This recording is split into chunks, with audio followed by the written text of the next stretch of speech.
장애인 문화복지신문 제262호 제8면 기사입니다. 수원시, 겨울철 앞두고 코로나19 방역 더 촘촘하게. 수원시가 코로나19 재유행이 우려되는 겨울철의 방역을 한층 강화하기로 했다. 수원시는 4일 시청 재난안전상황실에서 조무영 제2부시장 주재로 코로나19 대응 겨울철 방역 대책 보고회를 열고 방역 대책을 논의했다. 먼저 동절기 코로나19 재유행에 대비해 손소독제, 살균제, 보호복 등 방역 물품을 충분하게 비축하고 의료 인력을 확보하기로 했다. 지난 10월 19일부터 요양병원, 요양원, 주야간 보호시설, 정신병원, 정신재활시설 등 고위험 시설 종사자를 대상으로 선제적으로 코로나19 전수 검사를 하고 있다. 검사 대상은 7,445명, 100일 흔한 개소이다. 11월 1일까지 6,902명, 92.5%, 이 진단검사를 했고 모두 음성 판정을 받았다.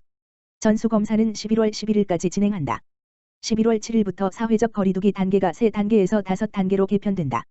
수원시는 획일적인 폐쇄는 최소화하고 시설 활동별 위험도에 따라 방역 수칙을 강화하는 정밀한 거리두기 체계를 설계할 계획이다. 고위험 사업장은 지속해서 철저하게 점검하고 업종별 특성을 반영해 현장 점검을 한다.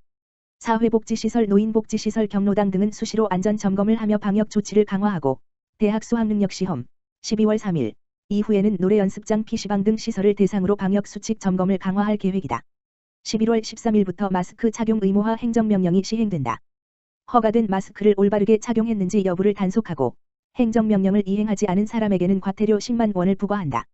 만 14세 미만 아동과 마스크 착용이 어려운 사람, 음식 섭취, 의료 행위, 공연 등으로 마스크를 불가피하게 착용할 수 없는 사람에게는 과태료를 부과하지 않는다. 연말연시에는 음식점과 주점을 중심으로 방역을 강화하고 지속해서 특별 점검을 할 예정이다. 또 독감과 코로나19 동시 유행에 대비해 국가 예방접종 사업을 적극적으로 추진하고 유형 시설별 방역 지침, 개인 방역 수칙, 사회적 거리두기를 지속해서 홍보할 계획이다. 조무영 수원시 제2부시장은 지금은 코로나19를 어느 정도 억제하고 있지만 언제든 재유행할 수 있다며 확진자가 폭증하는 최악의 상황을 대비해 방역 물품을 충분하게 비축하고 인력 지원 계획을 미리 수립해 확진자가 늘어나면 즉시 대처해야 한다고 말했다. 수원시, 찾아가는 서비스로 위기가구 긴급생계지원 대상자 발굴. 수원시가 9일부터 찾아가는 서비스를 전개해 위기가구 긴급생계지원 대상자 발굴에 나선다. 수원시는 코로나19로 인한 소득 감소로 어려움을 겪는 시민을 적극적으로 발굴하기 위해 지역의 통장을 활용해 찾아가는 서비스를 제공할 예정이다.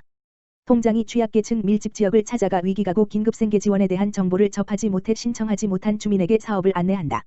소득 감소 신고서 작성, 신청서 제출도 돕는다. 11월 6일까지였던 신청 기간은 11월 20일까지 연장됐다. 복지로 홈페이지 온라인 신청은 운영하지 않고 주소지 동행정복지센터에서 평일 9시부터 18시까지 방문 신청할 수 있다. 동행정복지센터 방문 신청은 세대주, 세대원, 대리인이 할 수 있다. 위기가구 긴급생계지원금 지원 대상은 가구원 전체 소득이 기준 중위소득 75% 이하, 재산 3억 5천만 원 이하이면서 코로나19로 인한 실직, 휴폐업 등으로 가구 소득이 감소한 저소득 위기가구다. 지원 금액은 1인 가구 40만 원, 2인 가구 60만 원, 3인 가구 80만 원, 4인 이상 가구 100만 원이다. 심사 후 12월 중 지급할 예정이다.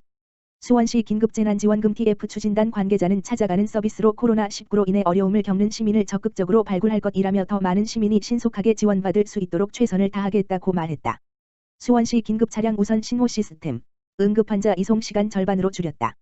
수원시가 지난 2월 도입한 긴급차량 우선 신호 시스템을 활용해 구급차량으로 병원까지 이송한 응급환자가 11월 4일 현재 200여 명에 이르는 것으로 나타났다. 긴급차량 우선 신호 시스템은 구급차량이 응급환자를 병원에 이송할 때 수원시 도시안전통합센터에서 차량 위치를 GPS, 위성항법장치로 추적해 차량이 교차로에 진입할 때 자동으로 녹색 신호를 부여하는 것이다. 도시안전통합센터는 응급차량의 병원까지 가장 빨리 도착할 수 있는 최적 경로를 안내한다. 긴급차량 우선 신호 시스템을 활용해 환자를 이송하는 시간은 기존의 절반 이하로 줄어들었다. 이를 이동할 때 평균 통행 시간은 1분 27초로 시스템을 운영하지 않았을 때 3분 20초. 보다 56.3% 감소했다. 긴급차량 우선 신호 시스템을 운영하면 수원시 어디에서나 아주대학교 병원, 가톨릭대학교 성빈센트병원에 10분 이내에 도착할 수 있다. 서수원에 있는 델타플렉스, 권선구 고색동에서 아주대학교 병원, 영통구 원천동까지 약 11일 9분 20초 만에 운행하기도 했다. 수원시는 전국 최초로 센터 방식으로 시내 전 구간에 긴급차량 우선 신호를 구축했다. 교차로에 긴급차량 송신장치 신호제어기 무선기지국을 설치해 운영하는 현장 방식은 무선기지국이 설치된 교차로에서만 긴급차량 우선 신호를 작동할 수 있지만 수원시가 도시안전통합센터 인프라, 기반시설, 활용해 구축한 센터 방식은 도시안전통합센터와 연결된 모든 교차로의 신호를 제어할 수 있다. 센터 방식 긴급차량 우선 신호 시스템은 현장 제어 방식보다 시스템 구축 비용이 적게 들고 우선 신호 구간을 확장할 때 설비를 추가하지 않아도 돼 예산 절감 효과가 있다. 긴급차량 우선 신호 시스템은 행정안전부의 적극 행정 맛집으로 선정되는 등 전국적인 관심을 받았다. 수원시의 시스템 운영이 알려진 후 전국 지자체의 벤치마킹이 이어지고 있다. 울산광역시와 기술 공유 업무 협약을 체결해 시스템 구축 기술을 전수했고 부산광역시, 화성시, 여주소방서 등 10여 개 지자체 기관 관계자가 도시안전통합센터를 방문해 시스템을 벤치마킹했다.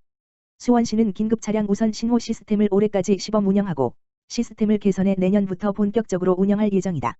수원시 관계자는 긴급차량 우선 신호 시스템은 분초를 다투는 응급환자들의 소중한 생명을 구할 수 있는 시스템이라며 다른 지자체의 관련 기술을 적극적으로 공유하겠다고 말했다. 이어 시스템이 작동하면 일시적으로 차량 정체가 불가피한 만큼 시민 여러분께서는 조금 불편하시더라도 적극적으로 협조해 주시길 바란다고 당부했다. 시흥시 2021년 장애아동 발달재활 언어발달 지원 서비스 제공기관 18개소 선정.